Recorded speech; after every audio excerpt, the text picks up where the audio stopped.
F distribution looks like. And the F value is this fraction of two things that we didn't really understand, but we will after today, where the numerator is somehow measuring how much there is variability between the groups, and the denominator is measuring how much variability is within the groups, right? Because if all the means were equal, we'd assume, we'd expect those to be relatively the same, and that fraction would be 1, right? Because that means that the groups vary around about the same much as the actual observations do, and so the means across all the groups are going to be the same, and so we don't reject our null hypothesis. When we get a very high F value like we did in this example, what that means is the numerator is much bigger than the denominator, which means the groups, there's more variation between the groups than there is in the groups, and so that means the groups are different, and therefore it is likely that their means are different, and we reject our null hypothesis.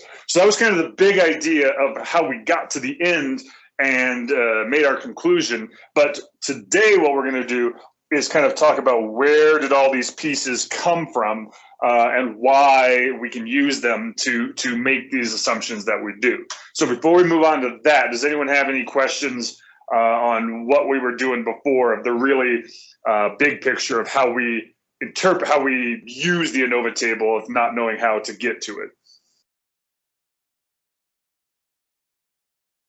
Okay. So then let's do this. So your guided lesson basically was focused on that supplemental section, and it went into detail of a lot of where all the parts came from and what they meant, but really it all focused on this one big Uber table, right? This is basically an ANOVA table, but it's an ANOVA table on steroids, right? Where it has all of the values, but it's spelling them all out in equations of what's actually happening. And this is information overload. Maybe it's not for you. Maybe you look at this and you're like, oh yeah, no, that all makes sense and awesome. You can teach next class. But or maybe there's parts of it that you guys see. You guys have been in Calc 2. You probably recognize sigma notation and understand at least what that mathematically means, but not where it's coming from. So that's what we'll kind of step through today. So let's look at it by column and row. And so by columns, by rows, we have this group row, a residual row, and a total row, right? And so the idea here is that the group is everything in the group row is about what's happening in the groups, right? So when we were looking at our old example of looking at GPAs and division, the divisions were our groups, right? And so when we look at that degree of freedom up there, K is the number of groups. So the degrees of freedom for the groups is K minus 1, right? Because it is the degrees of freedom associated with my groups. If I go all the way to the bottom for the total, we don't usually use the total degrees of freedom, but the total degrees of freedom is associated with N. N is the total number of observations across all groups, right?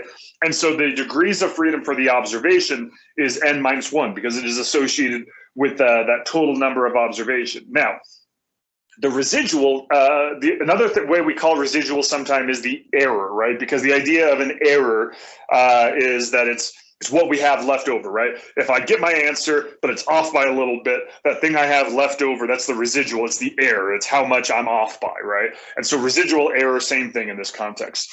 And so the residual degrees of freedom is N minus K because it is the total degrees of freedom minus the group degrees of freedom. N minus 1 minus K minus 1. The minus 1s cancel out, and we just get left with N minus K. So it's basically, and this is hand waving a little bit of the math, I know. There is an optional section in the guided lesson if you are interested in really drilling down into where degrees of freedom come from, and if you want to, awesome, and then talk to me and we can talk about it. But in general, it is that N minus K because it is, I'm comparing all the observations to just the groups, and the residuals is what's left over. It's what's left over when I'm comparing all of my observations to what's happening in the group. So that's why I get that degrees of freedom that is N minus K. That is a difference between the total observations and the total number of groups.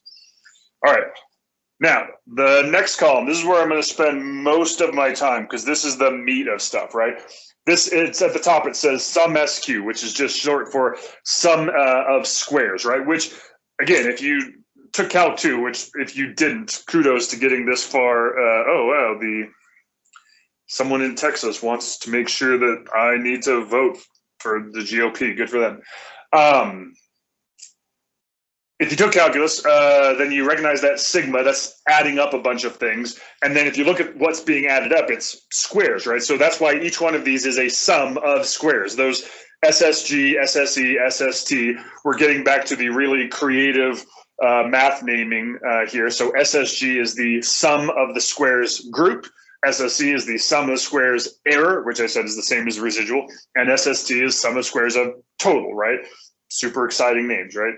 And we'll get into the specifics here. I've got some pictures that'll hopefully make the sense. But if you look inside each one of those, it's something minus something in each one of those squares, right? So this is actually very similar to what we've been doing up to this point, because most of the time when we do a hypothesis test, it's some version of saying, here's where I thought I was going to be, here's where I actually was. I'm going to measure how far off I was by doing one minus the other, and then I'm going to square that so that I make sure that it is positive, and so that the farther I'm off, the more I'm going to punish it being far off, and then I'm going to add all those up, and that's going to give me, and so we haven't really added them all up, but now that's what we are, and we did actually in chi-square, we added them all up to give kind of a general sense. So that's what's happening in each of these when we do a sum of squares, is we're summing up how much we're off in a bunch of different ways. But let's look at a kind of picture to hopefully make this make more sense. So assume this is a number line, okay? I don't care what you would, 0 to 100, negative 1,000 to 2 million, whatever you want. I don't care. It's some number line, right? And then I'm going to put a bunch of observations on it. So don't worry about how high those observations on. I just put them at different heights so we can see everything without it getting too crowded. It's just where they are left to right. So each one of these dots represents a number. And so this one here is less than this one here because it's farther to the left. And by the same question, this one here is bigger than both of them. So you could think of these as, if we wanted to think of them as our last example, you could say each dot is a cadet, and how far left or right they are is their GPA. So this guy right here is on academic probation, and this guy, or more likely gal up here, is setting the example for everyone, right? And then the colors represent the different groups, right? So I could say that the green are my well, that's probably mean. So let's say red is my humanities division, green are my engineering division, and blue are my social science division. All right, so before we move on, do you guys understand my kind of contrived color dot observation scheme of what all these represent? Yes, no, sounds good. Okay, so if you were following me, then one of the things, oops, wrong button. One of the things I could do is I could add up all of those observations and find the overall mean of everything, right? This X bar, it's the grand master mean, which sounds like a rapper, but it's not, of all of the observations across all of the groups, right?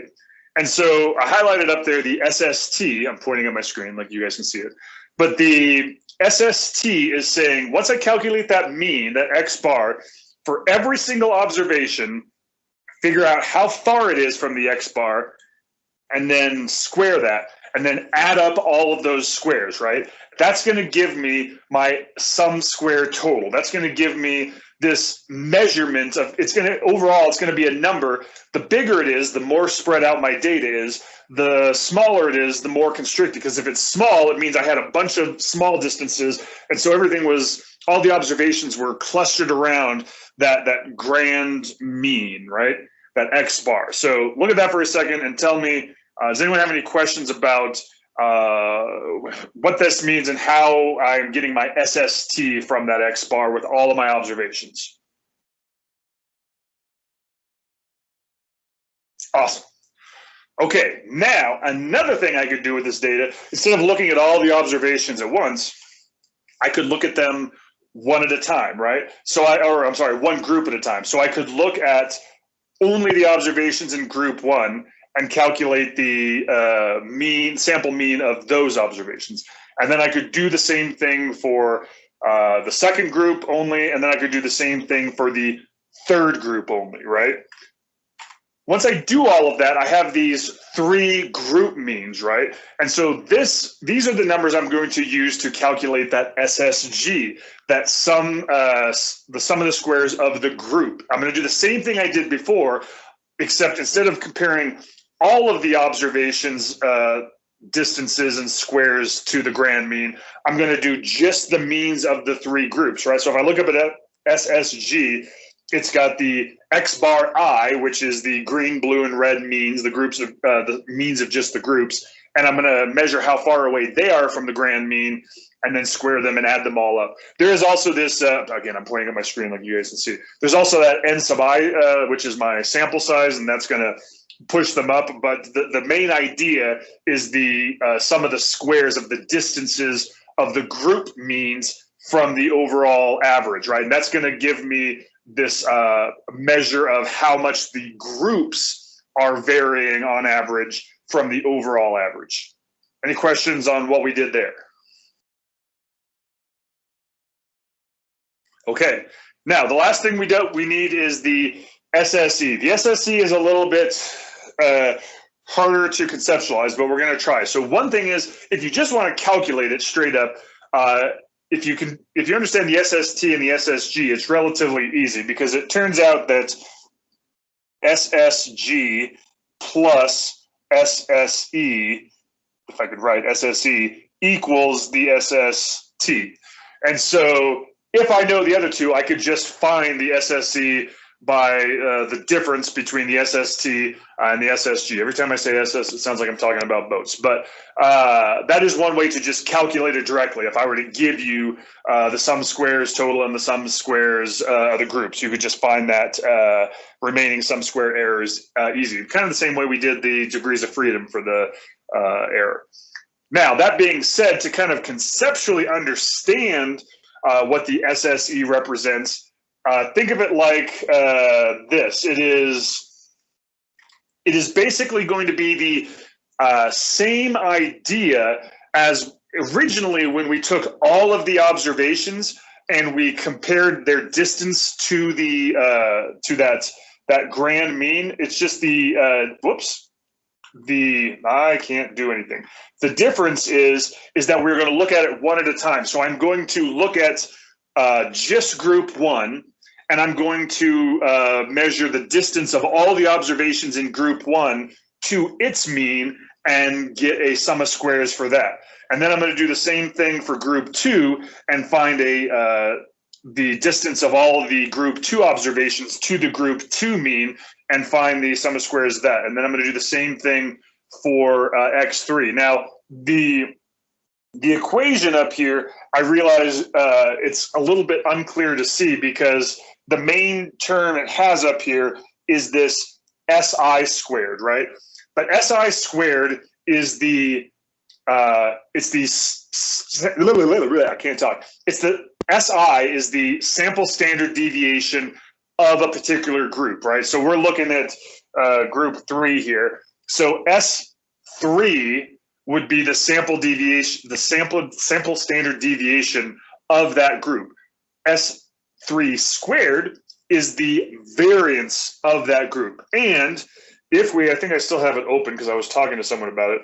If I go all the way back to when we were reading our book, if I go all the way back to chapter 3, yeah, here we go, when we were talking about probability, when they originally define what the variance is, the sigma squared, is a sum of squares, right? It is taking every single element in there and finding how far it is away from a mean and squaring it, right? And so that is what's actually happening here, is that SI squared is just a shorthand that the book didn't do a great job of explaining why they got to use the shorthand, but that is a shorthand of saying, do the sum of squares for that group. then added up to the sum of squares for the other group, and then the sum of squares for the other group around each one of their means. And so that's what it's giving me, is it's giving me this measure of the variability within each group and adding them up. Questions on that?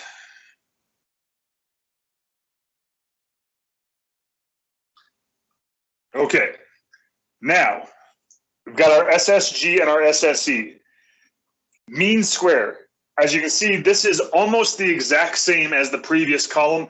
The only difference is I'm taking SSG and then I'm dividing it by the degrees of freedom for the group. And then here I'm doing the same thing. I'm taking the SSC and dividing it by the degrees of freedom for the air. The reason we do that is you can think of that as weighting them, because what we're ultimately going to do for our F value is I want to compare how much variation there was in between the groups, that's what the SSG is, to the SSE, which is how much variation there was within each group, right? And so, but the problem is I can't compare SSG and SSE directly right now because they're different sizes, right? If I look at this thing, for example, this made-up example, which I never said what these were, I've got about, if I had to guess, I didn't even count them, maybe 42 or so observations, and only 3 groups, right? So when I do the part where I am doing this, right, the SSG is just going to be the distance from x1 bar to x bar for x2 and x3, right? So I'm going to have 3 distances that I square and add up, and that's going to be what I get. Whereas when I do this, I'm going to have 40 different distances that I square and add up. So it is reasonable to believe that the SSE is going to be higher than the SSG. If I want to compare them, I've got to weight them, right? So that's why I take SSG and I'm going to divide it by the degrees of freedom associated with the group. So I had 3 groups. I'm going to divide that by 2, whereas here I'm going to divide it by the degrees of freedom of my error, which is going to be closer to like 39, right? So I'm dividing them each by a degrees of freedom that is associated with how big, how many things I'm comparing, so that the MSG and the MSE, it is now fair to compare them because they have been weighted. So now they should be on a level playing field to compare, if that makes sense. Questions on what's happening with the MSG and the MSE? The mean squares of the group and the mean squares of the error. All right, and like I said, the reason we are weighting them is so that we can compare them, right? And that is what is happening in the F value. The F value is just the MSG divided by the MSE. And so that is how we're going to compare them, because we're basically saying by doing a division of them, since they are now comparable because I've weighted them, if all the means are equal, then it's reasonable to assume that the MSG and the MSE should be about 1, because they would be the same and I'd get 1 on there. And that would, if they're about the same, then I'll get 1, which will give me a p-value that will not allow me to reject the null hypothesis, right? Because what I'm saying is, hey, it turns out when I compared them in the groups and I compared them between the groups, they were about the same. So the means of the groups and the means overall seemed about the same, and therefore I can't reject the null hypothesis that all the means are the same. Whereas if the MSG is much bigger than the MSE, then I'm going to get a F value that is very large.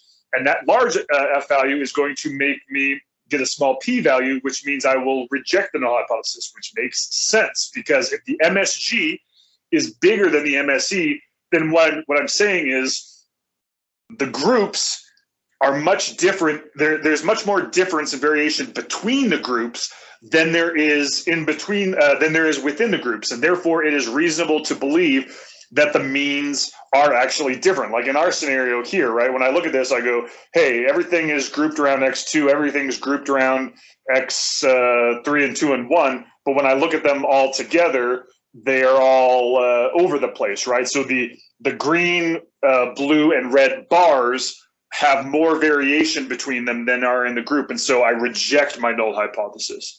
And so that is kind of the big general ta-da moment of how all these come. And we even said before, this also answers the question, when we introduced the degrees of freedom, we called them, I said one of the things they get called is the numerator degrees of freedom and the denominator degrees of freedom, right? And the reason is because to calculate the MSG, we use these degrees of freedom, and MSG goes in the numerator. To calculate the MSC, we use these degrees of freedom, which go in the denominator. And so that is why we call it the numerator degrees of freedom and the denominator degrees of freedom.